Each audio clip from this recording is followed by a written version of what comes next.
There are families that look perfect from the outside.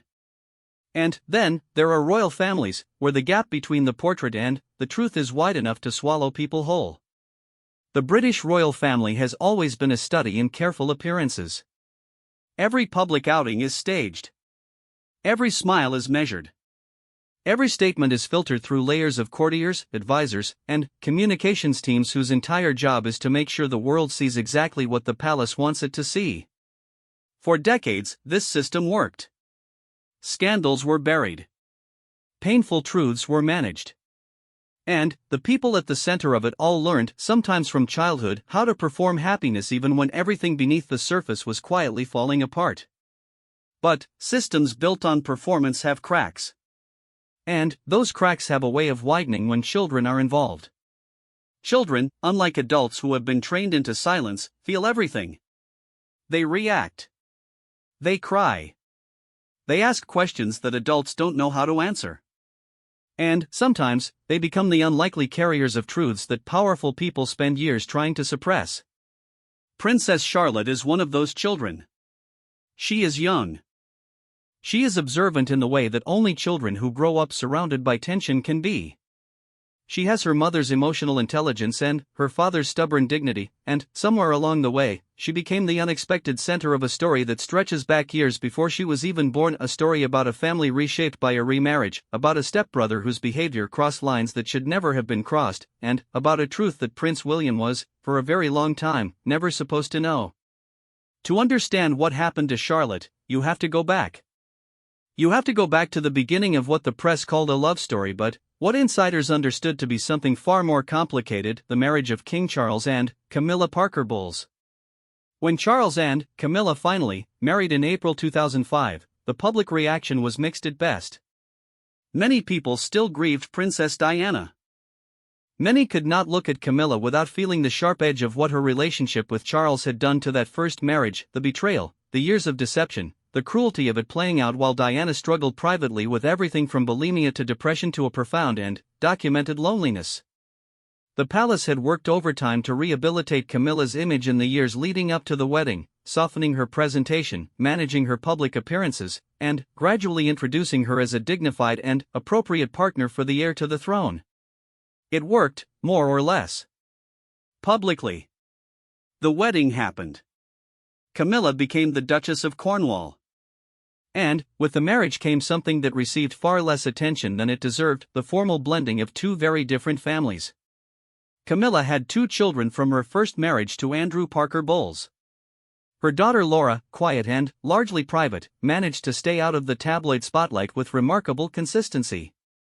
Her son Tom Parker Bowles, however, was a different matter entirely.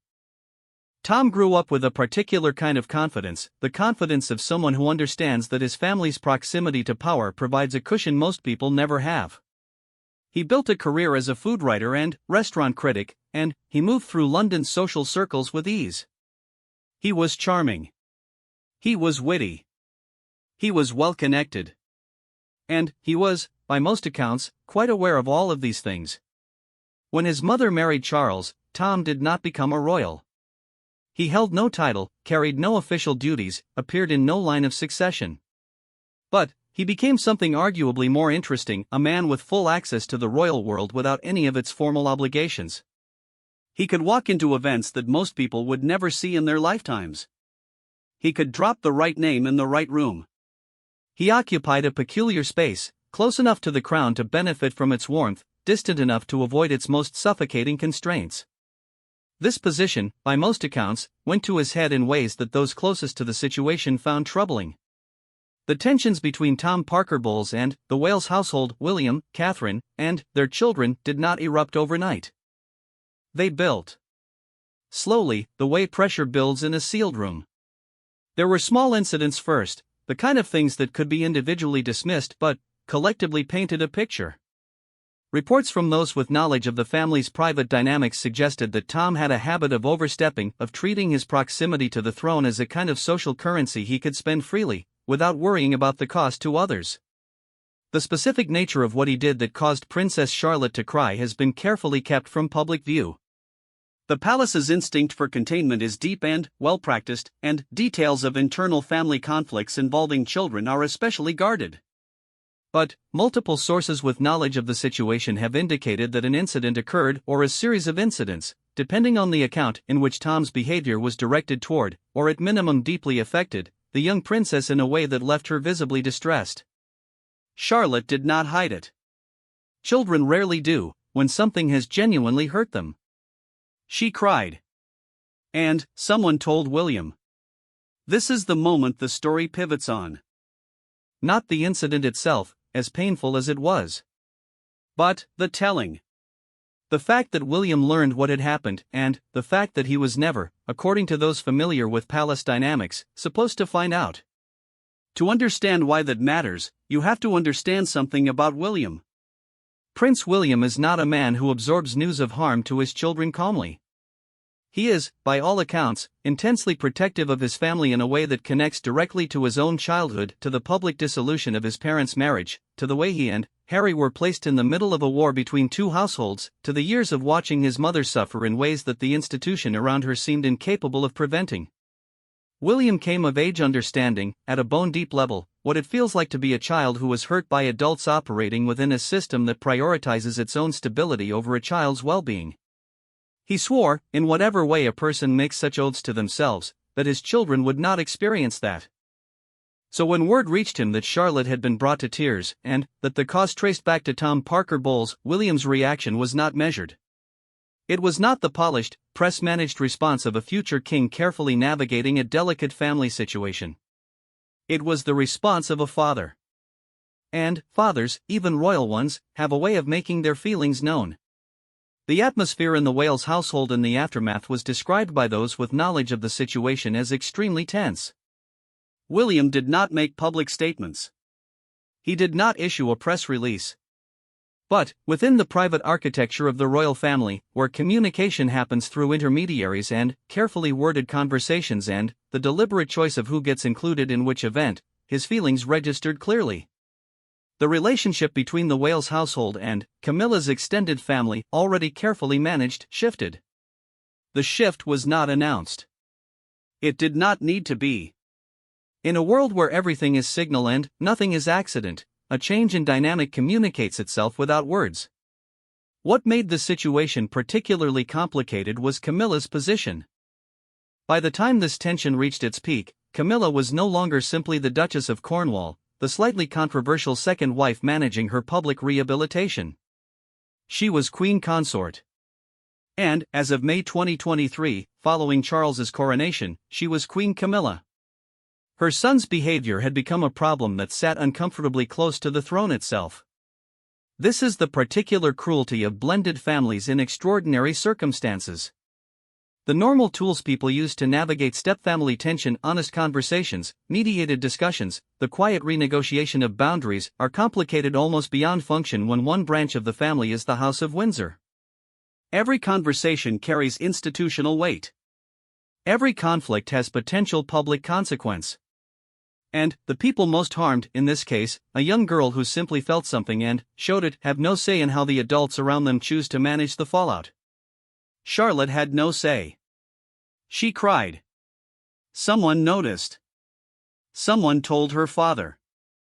And, from that moment forward, something in the family's internal landscape changed in ways that are still, to this day, being felt. The truth that William was never supposed to know had a way of making everything after it different. Not loudly. Not in the manner of royal scandals that explode into tabloid headlines and parliamentary commentary. Quietly. In the way that trust, once broken at the level of protecting a child, has difficulty reassembling itself into the shape it once held. There are people in the palace ecosystem, courtiers, communications staff, senior advisors, whose entire professional function involves making sure that information flows in the right direction at the right time. Managing what principals know, and when, and from whom, is not a side effect of royal life. It is a central operating principle. The institution protects itself through information control. And, sometimes, what the institution needs to protect itself from is the truth about the people inside it. Someone, in this case, failed to control the flow. Or perhaps someone chose not to. Because the other possibility, the one that sits uncomfortably beneath the surface of this story, is that the truth reached William not by accident but by decision. That someone who knew what had happened to Charlotte and knew that William deserved to know made a choice. Not through any formal channel. Not through any official briefing. But through the quiet, almost invisible act of telling the right person what they needed to hear. If that is what happened, it changes the nature of the story. It is no longer simply a story about a stepbrother's bad behavior and a little girl's tears. It becomes a story about loyalty. About who, inside the compressed and suffocating world of the British royal family, still believes that protecting a child matters more than protecting the peace. That question, who told William, and why, is one the palace has no interest in answering publicly. But it hangs over everything that follows. Because once William knew, there was no path back to not knowing. And the family, already fractured in ways that the public only partially understood, fractured a little further along lines that had been quietly forming for years. Charlotte's tears were not the beginning of this story. They were the moment it became impossible to ignore. The beginning was earlier. Quieter. Rooted in the complicated human reality of two families being joined by a marriage that the world watched but never fully understood, and in the particular dynamic that formed between a man who wore his access to power like a comfortable jacket and a family that had already bled enough for the institution they served. To understand the full weight of what happened, and why it mattered enough to shift the internal architecture of the British royal family, you have to follow the thread all the way back. Through the marriage. Through the years of tension that preceded the incident. Through the way children, who absorb everything and hide nothing, became the carriers of a truth that adults on all sides would have preferred to keep contained. Charlotte did not choose to be at the center of this. She is a child. She felt something, and her face showed it, and someone cared enough about what they saw to make sure the right person knew. That person was her father. And what William did with what he learned, the quiet, determined, utterly non-public way he responded, is the heart of the story that follows. There is a particular silence that settles over powerful families when something has gone wrong inside them. Not the silence of peace. The silence of management. Of people who know how to keep their faces arranged and their voices level while underneath, everything is shifting and grinding against itself like tectonic plates that have run out of space to move in. The British royal family had been living inside that kind of silence for years by the time William learned what had happened to Charlotte. Long before the incident. Long before anyone used the word incident. The silence had been there through Charles and Diana's marriage, through the separation and the divorce and the years of competing narratives, through Diana's death and the cold public display of royal grief management that almost cost the institution its relationship with its own people. The silence was there when Charles and Camilla's relationship moved from secret to acknowledged to official to celebrated. It was the same silence, wearing different clothes. William grew up inside it. He knew its texture better than almost anyone. So when he learned what had happened to Charlotte, his first response was not noise. It was a deepening of the silence. But a different kind, the silence of a man who has decided something and is working out, methodically and without assistance, what to do about it. People who know William describe him in private as someone whose anger runs cold rather than hot. He does not shout. He does not make dramatic declarations. He processes, and then he acts, and by the time anyone around him registers that something has changed, the change is already complete. This quality served him well as a public figure, where emotional volatility is both a vulnerability and a gift to tabloids looking for a headline. It served him less well in personal relationships, where the people who loved him sometimes found themselves frozen out by a coldness they had not seen coming and could not entirely understand. With the Tom Parker Bowles situation, William's cold anger had a specific target and a specific cause. But the situation around it was, as everything in this family tends to be, layered with complications that made a simple response impossible. Tom Parker Bowles was not simply a man who had behaved badly toward a child. He was Camilla's son. And Camilla was now queen. And Charles, who was king, had made the happiness and dignity of his wife a priority that shaped the decisions of everyone around him. To go after Tom in any direct or formal way was to raise the temperature in a household that was already managing more internal pressure than the public had any idea about. There was also Harry.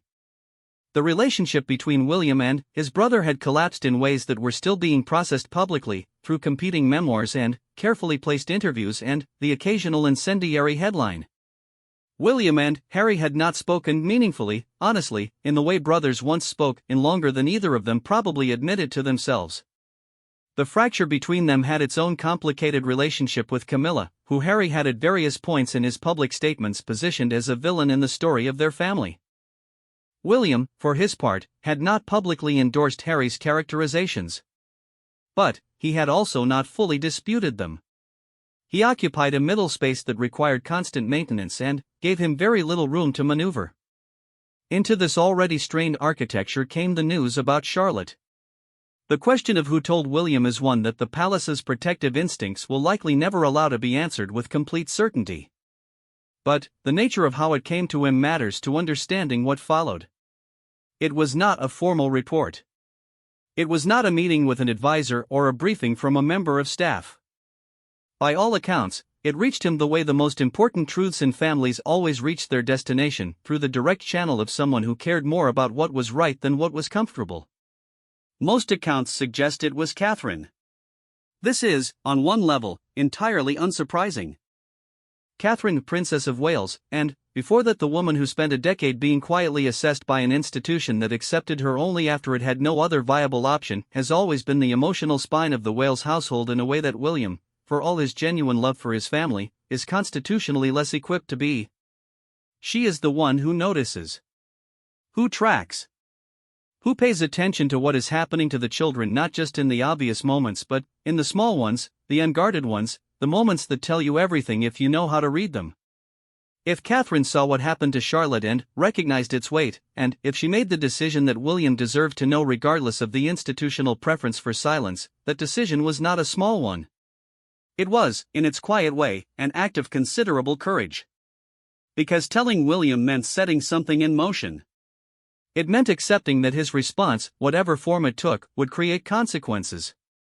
And Catherine, who has spent her entire adult life navigating the palace's machinery with a combination of patience and careful strategy, understood consequences better than most. She told him. He listened in the way he listens, still, contained, the muscles of his jaw doing the work that his voice was not yet doing. And then he made a decision. The decision was not to confront Tom directly. That would have been too loud, too obvious, too easy for palace communications to manage into a narrative that made William look like the problem. Instead, William did something that anyone who has studied how real power operates inside institutions would recognize immediately: he adjusted access. Access, in the world of the British royal family, is everything. It determines who is in the room and who is not. Who receives the phone call and who receives the polite letter via assistant.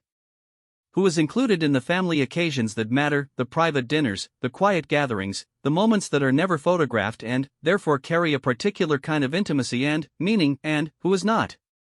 Tom Parker Bowles, after the incident, found himself on the wrong side of that line in ways that were never stated publicly but, or, to those paying attention, unmistakable. He was still Camilla's son. He still appeared at events where his presence was unavoidable or too conspicuous to eliminate. The palace does not do anything so clumsy as a public shunning. But the warmth dried up. The inclusion in the moments that mattered shrank. The invisible architecture of family access, who is called, who is consulted, who is invited to things that are never on any official calendar, reconfigured itself. Tom, for his part, does not appear to have made any public acknowledgement of this shift. He continued his work as a food writer. He gave interviews about restaurants and recipes. He moved through his London life with the same ease he always had. But the proximity to the Wales household, always somewhat complicated, always carrying the weight of the difficult history between the families, became something closer to a managed distance. Inside the palace, these adjustments rarely happen in isolation. When one relationship reconfigures, the ripple moves outward. Camilla became aware that something had shifted in William's attitude toward her son, even if the specific details of the incident were not openly discussed between them. Charles, navigating as he always does the near-impossible task of being a father to William while also being king and a husband to Camilla, found himself once again at the center of competing loyalties that he did not create but could not escape. The dynamic between William and Charles at this period has been described by those familiar with it as more complicated than it appeared publicly. There were tensions that predated the Charlotte incident, questions about how the transition of power would unfold, about who held real authority in different domains of royal life, about the degree to which William was willing to simply wait and be patient versus the degree to which he felt the institution owed him a more active role. These tensions were managed, as most royal tensions are, through carefully structured communication and the occasional intermediary. But they were real. The Charlotte incident did not cause those tensions. But it gave them a new shape. Because now William had a grievance that was not institutional or political or strategic. It was personal, and it was about his daughter, and personal grievances about children have a way of burning at a temperature that strategic disagreements cannot match. Charlotte, through all of this, continued to be Charlotte. She is by every available account a child of remarkable emotional intelligence and resilience, with a capacity for self-expression that shows itself in small moments, a look, a gesture, a comment that catches adults off guard with its precision. She had cried. She had recovered, as children do, with a speed that adults watching her probably found both relieving and faintly heartbreaking. Children move through pain faster than adults expect, but that does not mean the pain did not happen. It means they carry it differently. What Charlotte understood of the grown-up maneuvering happening around and, because of her experience, if she understood any of it at all, is something only she and those closest to her could say. Children are often more aware of the atmospheres generated by adult conflicts than the adults generating those conflicts realize.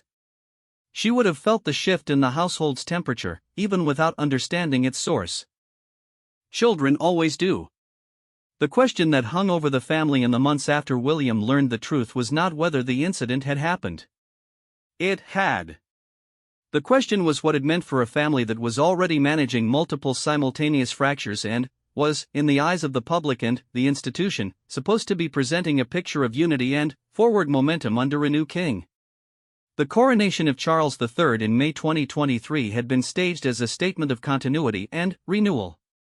The imagery was carefully constructed to show a family moving together into a new chapter. The public faces were composed. The ceremony was impeccable. The cameras caught what the cameras were allowed to catch, which is to say the polished surface, not the complicated terrain beneath it. Beneath it, William knew something he was not supposed to know.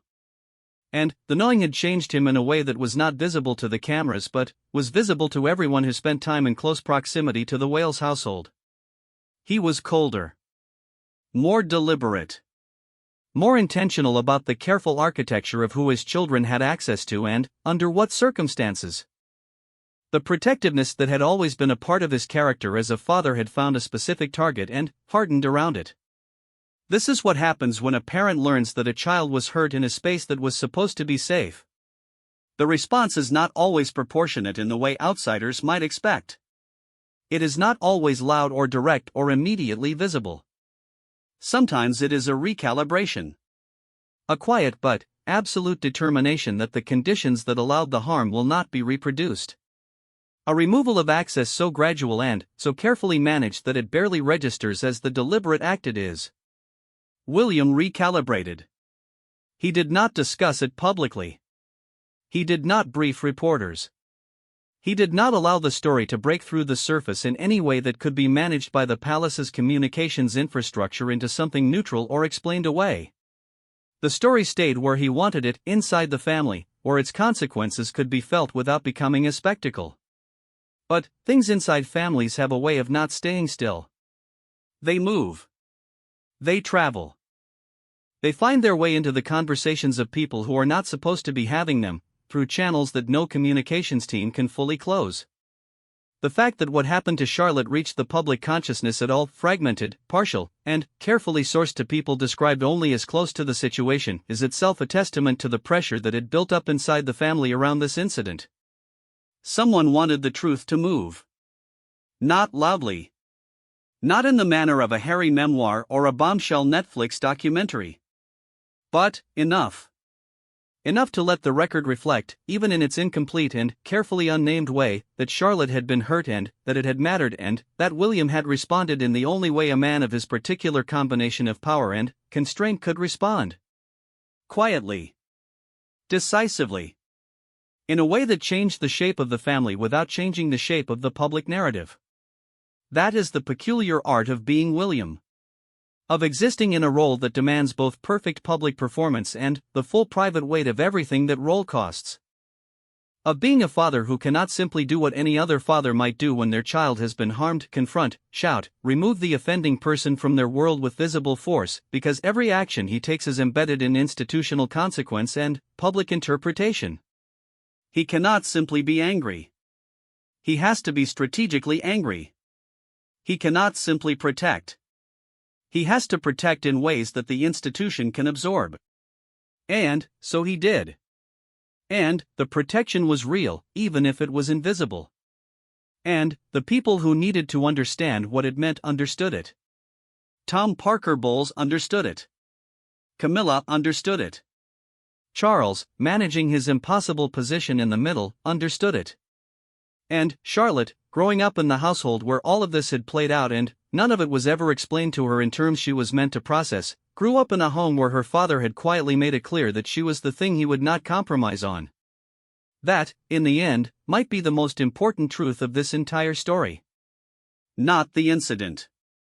Not the tears. Not the careful diplomatic repositioning that followed. But the fact that William, a man who has spent his entire life learning to swallow what he felt and perform what the institution required, drew a line in the sand around his daughter. And did not move it. Secrets in royal families do not die. They wait. They accumulate. They sit in the spaces between official narratives and lived experience, and they shape the people who carry them in ways that take decades to fully understand. The British royal family has a long and well-documented history of burying truths that it found inconvenient, truths about marriages, about mental health, about abuse, about the gap between the image and the reality, and paying for that burial in ways that eventually became impossible to ignore. The story of what happened to Princess Charlotte, and what William did when he found out, is in one sense a small story. A child cried. A father was angry. A family relationship shifted. These are not uncommon events in blended families across the world, stripped of the royal context. They happen in living rooms and kitchens and back gardens where nobody is watching and nobody is writing anything down. But, in the context of this particular family, carrying this particular weight, existing in this particular moment of institutional transition, the story is not small at all. It is a window into the fundamental tension that has defined the Windsor family for at least the last 30 years, the tension between what the institution demands and what the people inside it actually need. What Charlotte needed, when she was hurt, was for the adults around her to respond. Not to manage. Not to assess the institutional implications. Not to run a quiet calculation about what acknowledgement might cost and what suppression might save. To simply respond, as any adult responsible for a child's well-being should respond, with the uncomplicated conviction that the child's experience matters more than anyone's comfort. Someone, in this story, did that. Someone told William. And William, for all the constraints of his position, responded in the way that his position allowed him to respond. It was not everything a child deserved. But it was something.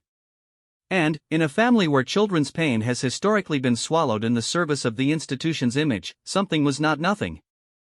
The longer shadow of this story falls on the question of what the British royal family has learned or failed to learn from its own history. Diana's story is the loudest version of this pattern.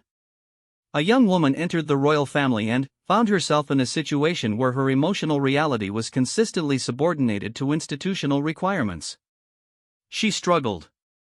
She communicated her struggle in every available way, through words, through behavior, through the unmistakable physical evidence of someone whose suffering was not being adequately addressed. The institution around her did not respond. Or rather, it responded in the only way the institution knew how to respond, by managing her, by managing the narrative about her, by treating her pain as a communications problem rather than a human one. The cost of that failure is still being paid. Diana is still, decades after her death, the gravitational center of public perception of the royal family. Every story about the institution circles back to her eventually, because the way the institution failed her is the template against which every subsequent failure is measured. Harry's departure from royal life, his willingness to speak publicly about what the institution did to him and to Meghan, is a direct line from Diana's experience. William's fierce and sometimes unsettling protectiveness of his family's private life is a direct line from Diana's experience. Charlotte's story is a direct line from Diana's experience. Because Diana's son, who watched his mother suffer and could not stop it, made a decision somewhere in his own interior landscape that his children would not be failed in the same way she was failed. That no institution, not even the one he was born to inherit, would take precedence over their actual human well-being. The incident with Tom Parker Bowles was, in that frame, a test of whether that decision was real. William passed the test. Not loudly. Not in the way that would generate the kind of press coverage that changes public perception. But, in the quiet, deliberate, internally consequential way that actually matters in the private architecture of a family. This brings the story to its present state. Because the question is not simply what happened, or what William did when he found out. The question is what it means going forward, for Charlotte, for the Wales household, for the relationship between William's family and the wider royal structure that he will one day lead. Charlotte is growing up. She is no longer the toddler who appeared in carefully curated family photographs that the public greeted with delight. She is a young person with her own sense of herself, her own emotional landscape, her own developing understanding of the family she was born into and what that family's history means.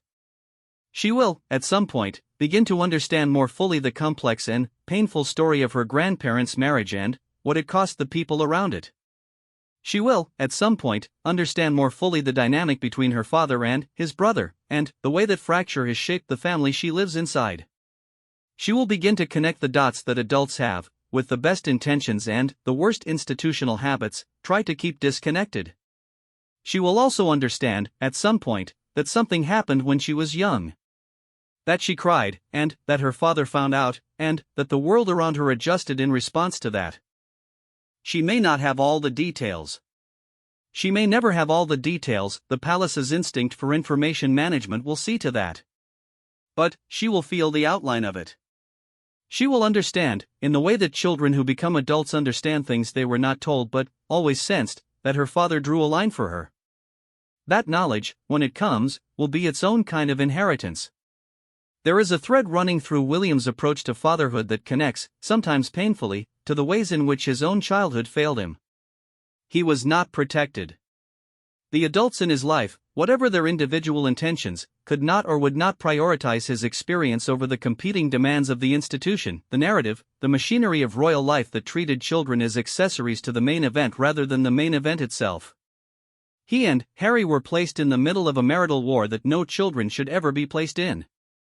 They were managed and directed and expected to perform at events that any reasonable observer would have recognized as deeply harmful to children already in emotional crisis. The institution moved on. They were expected to move with it. The determination with which William has approached the shielding of his own children from those patterns is, in that light, not simply parental instinct. It is personal reckoning. It is the specific, detailed, learned response of someone who understood from the inside what institutional failure of children actually feels like and decided, with a resolution that his position made difficult but did not make impossible, to do something different. The Tom Parker Bowles situation gave him an opportunity to make that resolution real. And the way he took that opportunity, quietly, deliberately, outside the cameras and the press briefings and the carefully worded official statements, is as clear a picture of the man he has become as anything the public cameras have ever captured. The situation also illuminates something important about Catherine. Her role in this story, if, as the available accounts suggest, she was the one who ensured William knew what had happened, is a reminder of the degree to which she has become the active moral center of the Wales household in a way that her official title and careful public presentation sometimes obscure. She is described, even by people whose general assessment of the royal family is skeptical, as genuinely attentive to her children in ways that go beyond the performed maternal warmth of royal engagements. She pays attention. She notices. And, when she decides that something matters enough to act on it, she acts. The decision to tell William, if that is what she did, was not without cost. It created a situation. It set things in motion that complicated relationships she also had to maintain. Camilla is her husband's stepmother and, now, queen. The relationship between Catherine and Camilla has always been carefully managed, warmer in public than some of the available insider accounts suggested was in private. Raising the temperature around Tom's behavior meant raising the temperature around that relationship too. Catherine did it anyway. That says something. It says something about the kind of partnership she and William have built, in which protecting the children is the non-negotiable foundation beneath everything else. It says something about the kind of woman she is, someone who has, over many years and many difficult situations, developed a finely tuned sense of when to be patient and when to act. And it says something about the particular moment the royal family was in, transitioning into a new reign while carrying all the accumulated weight of the previous decades, when old patterns were being tested and new ones were, slowly and painfully and without any guarantee of success, being attempted. The broader public will likely never have access to the full account of what happened to Charlotte. The palace's machinery will see to that. Tom Parker Bowles has made no public statement about any incident involving the Wales children, and the space where an acknowledgement might have existed has remained, publicly, empty. Camilla continues in her role with the composure and careful dignity that has characterized her public presence since long before she became queen. Charles continues to navigate the impossible position of being both a father to William and a husband to Camilla and a king whose reign is still in its early stages, still establishing its character and its relationship with a public that is still deciding what it thinks of him. And William continues to be what he has decided to be, a father first, a future king second, and a man who learned from the failures of the institution he is destined to lead that the most important thing that institution can do, the thing that will ultimately determine whether it survives and whether it deserves to, is be honest about when children have been hurt and when the truth has been too long kept from the people who needed to hear it. He knows the truth now. Charlotte cried. He found out. He responded. That is not the whole story. It is never the whole story with this family. There are threads here about power, about loyalty, about the particular cruelty of institutions that protect themselves before they protect people that will continue to unspool for years. There are things about the incident itself that remain unknown, things about the precise nature of Tom's behavior that have been kept, deliberately and successfully, away from public view. There are dynamics within the palace that are still playing out, still shifting, still being shaped by the pressure of an event that the people closest to it are not ready or willing to fully name. But, underneath all of that complexity, at the human center of it, is something simple and clear and not at all complicated. A little girl was hurt. Her father found out. And he decided, in the quiet and absolute way that the best kind of parental protection always announces itself, that it would not happen again. The truth he was never supposed to know became the truth he acted on anyway. That truth, the finding of it, the telling of it, the refusing to be managed into silence about it, is the clearest window this story offers into who William is as a man, and who Charlotte is protected by, and what the Wales household has decided to be in a world and an institution that have not always made that decision easy. The tears dried, as tears do. The line that William drew did not. And, somewhere in Charlotte's future, when she is old enough to understand what was done for her and why, that line will be part of the story she tells herself about her family, the true story, not the official one. The story of a father who refused to let the institution he was born into be more important than his daughter's tears. That is the inheritance she carries, though she does not yet know its full weight. She will.